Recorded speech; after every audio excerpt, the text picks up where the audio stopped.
ஹாய்ங்க. இந்த share market சம்மந்தமாக நம்ம வீடியோஸ் எல்லாம் நிறைய பார்க்கும்போது நம்ம ரொம்ப இம்ப்ரெஸ் பண்ணுற ஒரு விஷயம், அட்ராக்ட் பண்ணுற ஒரு விஷயம் என்னன்னு பார்த்தோம்னா ஒன்றும் இல்லைங்க.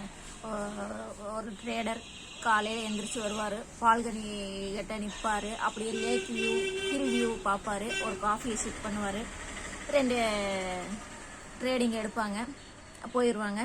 உடனே போய் ஜிம்முக்கு போகிறது, ஸ்விம் பண்ணுறது, அப்புறம் காரில் ஃபேன்சியாக காரில் 2 அப்படியே ஒரு ரைட் போகிறது, இதெல்லாம் பார்க்குறத நமக்கு அப்படியே ஒரு அட்ராக்ட் பண்ணும்.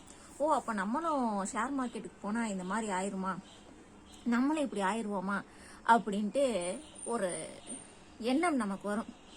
அதெல்லாம் ஒன்றும் கிடையாது ராசா, காலங்காத்தாலேயே ஒரு காஃபியை குடிச்சிரு, அதுக்கப்புறம் சோறு தண்ணி திங்க முடியாது அப்படிங்கிறத சிம்பாலிக்காக சொல்கிறாங்க.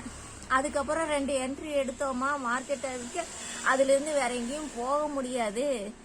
காலையிலேருந்து ஈவினிங் வரைக்கும் அப்படியே ஸ்க்ரீனை பார்த்துக்கிட்டு ஆடாமல் அசையாமல் நின்றுட்டு இருந்தோம்னா பேக் பெயின் வரும், உடம்பு வலிக்கும், உடம்பு போடும். அதனால ஜிம்முக்கு போ அப்படின்னு சொல்கிறாங்க. சரியா? இப்படியே உட்காந்துருக்காம கொஞ்சமாவது ஆக்டிவாக இருன்னு சொல்லிட்டு ஸ்விம்மிங் போக சொல்கிறாங்க. ஒரே இடத்துல இந்த ட்ரேடிங்ல எல்லாம் இருக்கிறவங்கலாம் அப்படியே கொஞ்சம் நாளாக அவங்க சர்க்கிள் எல்லாம் குறைஞ்சு எங்கேயுமே போகாம வீட்டுக்குள்ளாரையே அடைஞ்சு கிடக்கிற மாதிரி ஆயிடுவாங்க. அவங்களுக்கு வேற எங்கேயுமே போக பிடிக்காது, வர பிடிக்காது. ட்ரேடிங் எடுத்தோமா வீட்டில் ரெஸ்ட் எடுத்தோமாங்கிற மாதிரியே ஆகி ஒரு இன்ட்ரோவர்ட்டாகவே மாறிடுவாங்க. அதனால வெளியே போ, கார் எடுத்துட்டு 4 இடத்த சுற்றி பாரு, உள்ளேயே அடைஞ்சு உட்காராத அப்படிங்கிறத சிம்பாலிக்கா சொல்றதுக்காக அந்த வீடியோ.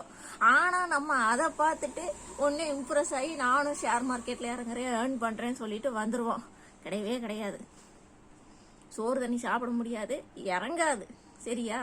அதனால ஒரு காஃபியாவது காலையில குடிச்சிரு, ஜிம்முக்கு போ, உடம்ப மெயின்டைன் பண்ணு, கொஞ்சமாவது ஆக்டிவா இரு, ஸ்விம் பண்ணு, 4 இடத்த சுத்தி பாரு, கார் எடுத்துட்டாவது போய் சுத்தி பாரு அப்படிங்கறத சொல்றதுக்காகத்தான் அந்த வீடியோ.